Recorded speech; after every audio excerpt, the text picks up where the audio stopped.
Welcome, friends. Prepare your ears for another fabulous fable. Today's story takes us on a journey that looks at conquering our fears, preparing for the unknown, and the lesson that external problems do not have to change the way we feel about ourselves. Angela awoke one evening, peaceful and calm. The air smelt sweet from the breath of spring. She slowly made her way through her cozy burrow, the familiar surrounding feeling like a cozy blanket. Roots appeared through some of the walls and gently scratched her back as she went past. Always a pleasant ritual for her. She emerged from her buried burrow to face a beautiful purple night sky.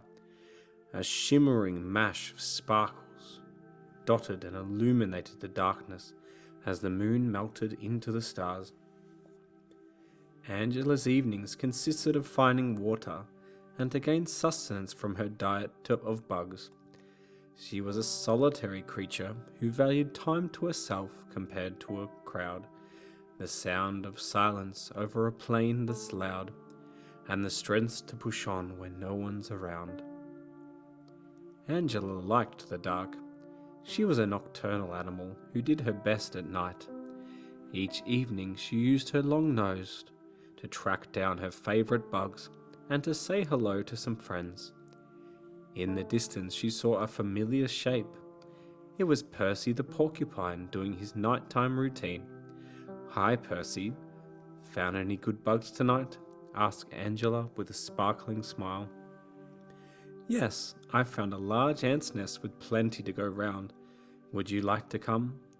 The two went and ate some delicious ants together. After a while, Angela was full but felt thirsty, so she bumbled off to find a drink. Angela heard a noise in the bushes. It was Bryson, the bat-eared fox. Bryson beckoned to Angela to follow. The two of them glided through the night air and reached the small lake that the creatures sought out to quench their thirst and to seek refuge from the heat. The scene was one of a heavenly hallucination, crisp, clear water that mirrored the night sky. Where does the water end and the sky begin? No one knows. Small shrubs scattered around the waterbank, and abundant ascending acacia trees reached its limbs to the sky as it wore its green foliage crown, a testament to the eternal circle of nature.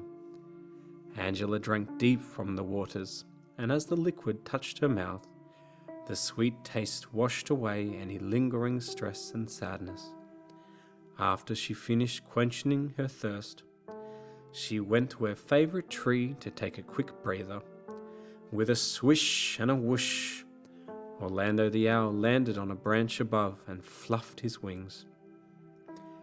Angela was lying down on the soft ground. She gazed up at the wise owl above. "How did you live today?"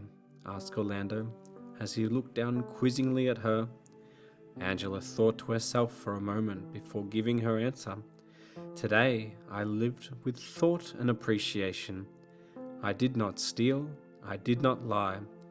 I did not hurt, but I chose to cry. I owned my tears and the feelings behind, and looked to the future with both my eyes." The wise old owl accepted this response, nodded, and flew away. It was the time of the evening where Angela would make her way back to the warm and safe burrow. She travelled the terrain and made it back to the entrance of her home. Something wasn't right. Same burrow opening, same dirt surrounding, and the same sweet-smelling air as before. So what was wrong? Something troubled her as she looked down into the darkness. A void stared back at her. She felt like she was being pulled in by an unknown hand. She had to go in as she was tired. One paw into the burrow, the echo of her step oozed slowly down, sounding alien and out of place. Deep in the burrow, she thought she saw movement, even though the darkness. She could make out faint, ominous shapes. This is not normal. Could it be another animal that has moved into my home? Could it be some pernicious predator postulating in the deep? Or is this a creation of my own brain playing tricks and wrongly assuming danger is near? Angela stared and tried to formulate a plot or a plan. 3 options occurred to her. 1. Angela could leave the area, then create another burrow somewhere far away and face this darkness another day. 2. She could enter her burrow, move to her sleeping quarters, and learn to live with the consuming dark, letting it slowly take over all cracks and crevices in her once peaceful home. 3. Face the void with bravery and determination, to rise up and summon the sanctifying light from within, to illuminate and illustrate the unknown, and to remove the fear from its source. Angela decided on option 1. She didn't face the darkness, but instead moved to another area. So Angela moved away, and after some work, built herself a new home that was just as cozy as her previous dwelling. Life returned for her as normal, and she filled her evenings with visiting her friends, such as Orlando the owl, Bryson the bat-eared fox, and Percy the porcupine, and together they visited the watering hole and enjoyed the perfect evening weather. Sometime later, Angela returned from her life of peaceful activity and went back to her burrow for a rest. She suddenly stopped in her tracks. Somehow the darkness had returned to the burrow, but this time it was far more sinister and far eviler than before. She placed one paw into the entrance and felt intense pressure to join the darkness. It took all of her strength to pull her paw back out. She heard a dark voice call out her name in a deep guttural tone. As soon as she heard this, she ran as fast as her legs could take her. As it was getting closer to morning, she could not travel very far to make her new burrow, so she hastily dug out some chambers, a far cry from the splendid home she had first. As she tried to fall asleep, she sobbed, thinking about her old home and her old life. Over the next few days, her world slowly lost the splendor and beauty she had always seen. The bugs didn't taste as good. The watering hole became a dark and empty place. Even her friends couldn't cheer her up. Sure, she smiled at them on the outside, but on the inside she was lost. This went on for some time. Although the darkness had left her home, it had become a shadowed cloak that had tightened around her neck. Angela was alone. She did not know how to beat this. The nights merged into one another. She rarely slept, and she just stopped caring. Her friends saw her less and less, to a point in where they wouldn't see her for weeks on end. One cold evening, Angela stumbled back into her burrow after a brief excursion out.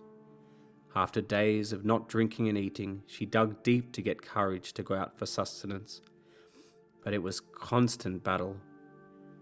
She moved down into her main chamber and curled up to get some broken sleep. Halfway through her sleep, she awoke suddenly. Her head felt like it was splitting in two. The darkness had surrounded her, feeling like fire all over her skin, and the booming voice piercing her skull, paralyzing her with waves of sound and blunt physical force, repeatedly hitting her, screaming her name into her ears. She couldn't handle the pain. Each second felt like a lifetime of torture. She felt like this was the end. Just then, she felt a paw on her back, then another one on the other side. It was Percy the porcupine and Bryson the bat-eared fox. With a heave and a grunt, they dragged her out of the burrow. They continued to take her until they came to rest under a large tree. Orlando the owl sat on a low branch and looked down at Angela with love and kindness in his wise old eyes, and said gently, "The time has come, Angela, to allow us to help you out of this tar-like darkness. Sometimes we can move our burrow to escape the darkness by changing our steps or to face it directly to overcome it. Other times we can rely on our friends and family, like this bat-eared fox or this porcupine, to help raise us up to the light. For with friends and family, all of our collective consciousness gives us the strength of many. In other cases, we need to seek help from the wise old owl to move through life. It is a sign of strength to ask for help, and all life is important to save. With that, the owl landed on the ground next to Angela and placed his wing on her cheek. I'm only a call away if you ever need my counsel. With the advice from Orlando, the wise old owl, and her supportive friends by her side, Angela felt the sticky adhesive darkness rise from her body. She felt hope again. That's all from the Tipsy Seer, friends. I hope you enjoyed this story.